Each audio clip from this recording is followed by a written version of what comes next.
The time is 4 o'clock. Good afternoon and welcome to the news from around the world on T Solid Radio. I am Joy Akin Olamigoke. First, the major headlines.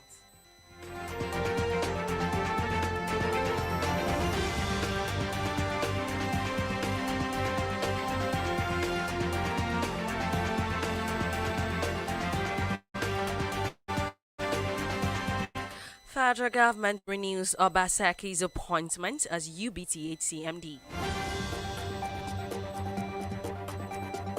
And on the foreign scene, Mali's leaders save after Eid prayers knife attack.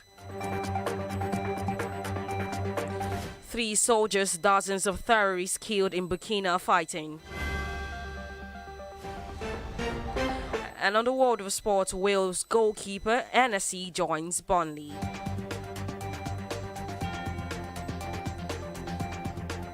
And moving on to the news in details.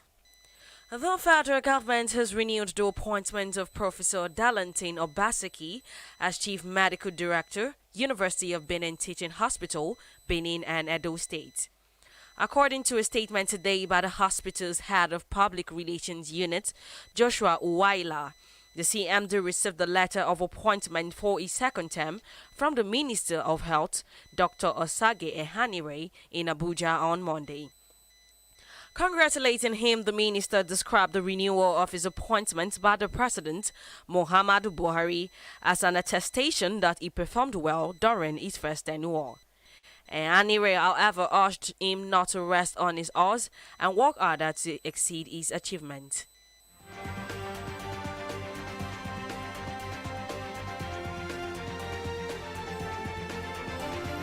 And Yoruba leaders, including monarchs, have rallied support for Yoruba rights activist Sunday Adeyemo, popularly known as Sunday Igboho, who has been arrested in Benin Republic. Some of the leaders who spoke to reporters on the telephone on earlier today said meetings are holding on the matter. The source also told reporters that lawyers have been mobilized to stop Igboho's extradition to Nigeria. It was reported that the Yoruba Nation agitator was arrested at an airport in Cotonou on Monday night. According to him, leaders of the Odua People's Congress, Ilana Odua, and other groups who petitioned the International Criminal Court are involved. In a copy of the petition sent to ICC obtained by newsmen, other groups involved in the agitation for the Yoruba Nation are Yoruba Strategy Alliance, Igbega Omo Odua, Isokon Omo Odua United Yoruba Kingdom, Egbe Omo Yoruba, Odua Foundation, Obìnrin Odua Agbaye, Yoruba Intelligence Group, and Igbimo Omo Ijebu, among others.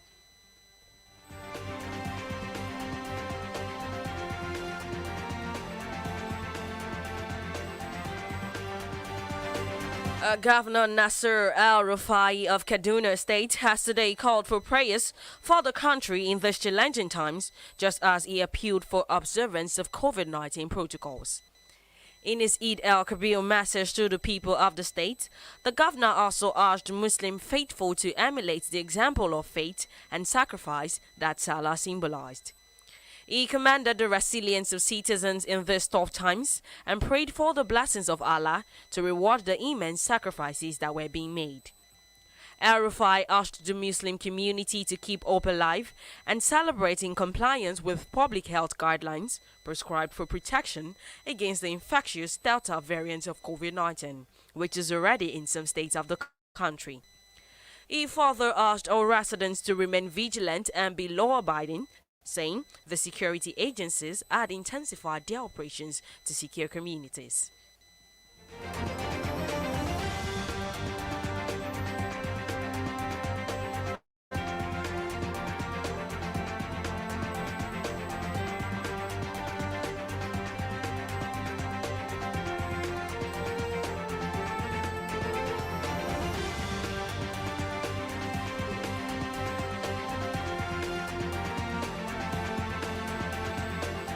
And you are still listening to the news from around the world on T Solid Radio. Still to come is the foreign and sport news. Do remember that you can download our app T Solid on Play Store or log on to www.tsolid.tv. You can also follow us on our various social media platforms and at T-Solid Radio TV.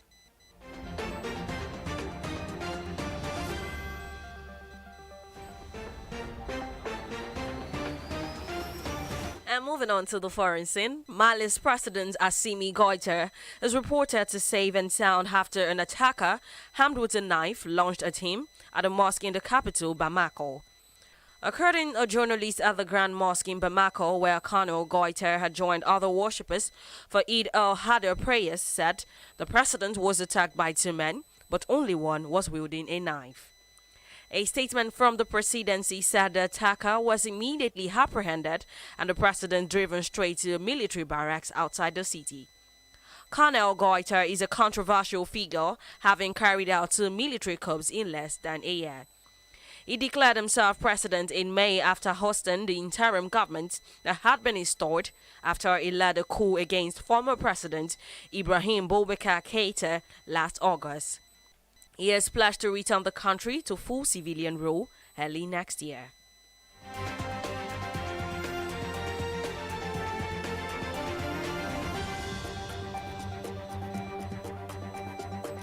And Russia has today said the Taliban was prepared for political compromise, even as the insurgents launch offensives against government troops to secure greater swaths of Afghanistan while United States troops draw down.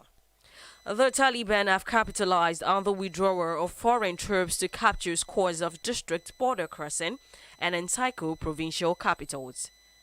Meanwhile, the Kremlin envoy to Afghanistan, Zamir Kabulov, said during a conference with former Afghan leader Hamid Karzai today that the insurgents were prepared to consider political office put forward by other parties to negotiation. He added that based on the statement and actions of the insurgent group, it had shown it was ready for a political compromise.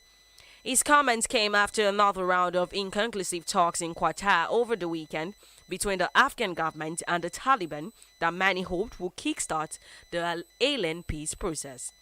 However, Russia is taking part in joint military drills in Kyrgyzstan next month, which has called up thousands of reservists to help secure its shared border with Afghanistan.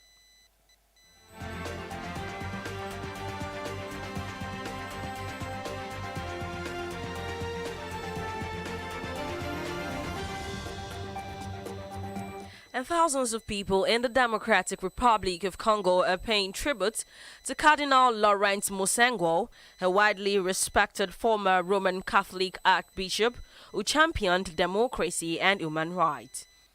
President Félix Tshisekedi and his counterpart from neighboring Republic of Congo, Denis Sassou Nguesso, is attending a special service in Kinshasa. Cardinal Monsengwo spoke out against abuses by the military and was a fierce critic of successive governments. He also played an important role as a mediator when the country faced political crisis first in the 1990s during Mobutu Sese Seko's rule and more recently when Joseph Kabila was president.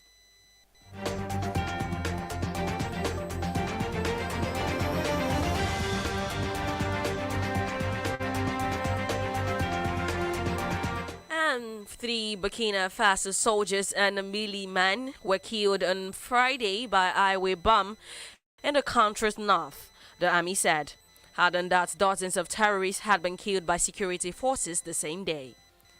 Army headquarters said in a statement issued today that the 2 improvised explosive devices, IEDs, hit a military vehicle and a motorbike near the town of Dablo as a joint force of army, police, and gendarmes was returning from an operation, leaving 3 soldiers killed and 5 wounded. Also Friday, army commandos destroyed the terrorist base and neutralized dozens of terrorists in the forest of Tofe and Togerboli. Also in the north, while 1 civilian militiaman was killed and 8 soldiers wounded. More than 200 people, both civilians and military, have been killed in attacks using IEDs.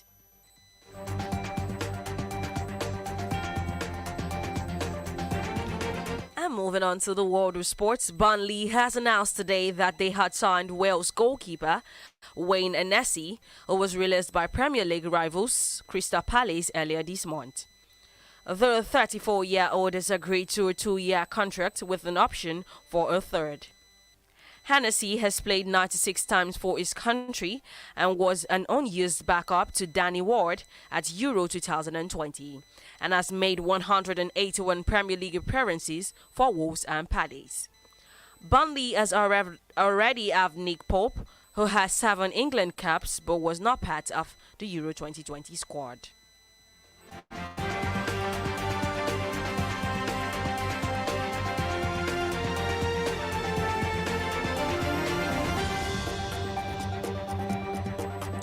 Newly promoted English Premier League side Brentford have announced the signing of Nigerian international Frank Onyeka from Danny's side FC Mainland and on a 5-year contract for an undisclosed fee.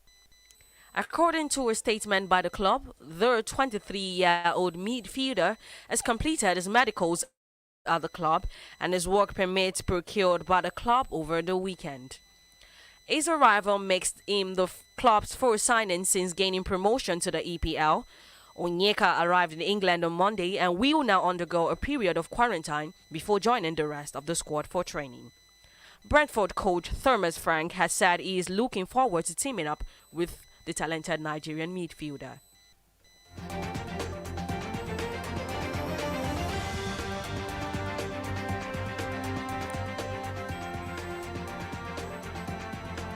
Ensure to go by all precautionary measures to stay safe from COVID-19 as recommended by the World Health Organization and the Nigerian Center for Disease Control. And with that, we've come to the end of the news, a recap of the major headlines. Federal government renews Obaseki's appointment as UBTH CMD. Mali's leaders save after Eid prayers knife attack. And 3 soldiers, dozens of terrorists killed in Burkina fighting. And on the world of sport, I read Wales goalkeeper Hennessy joins Burnley. Do remember to download our app T-Solid on Play Store or log on to www.tsolid.tv. You can as well follow us on our social media platforms and at T-Solid Radio TV. The news was compiled by Akachi Chijioke. I am Joy Akin Olamigoke. Good afternoon and many thanks for listening.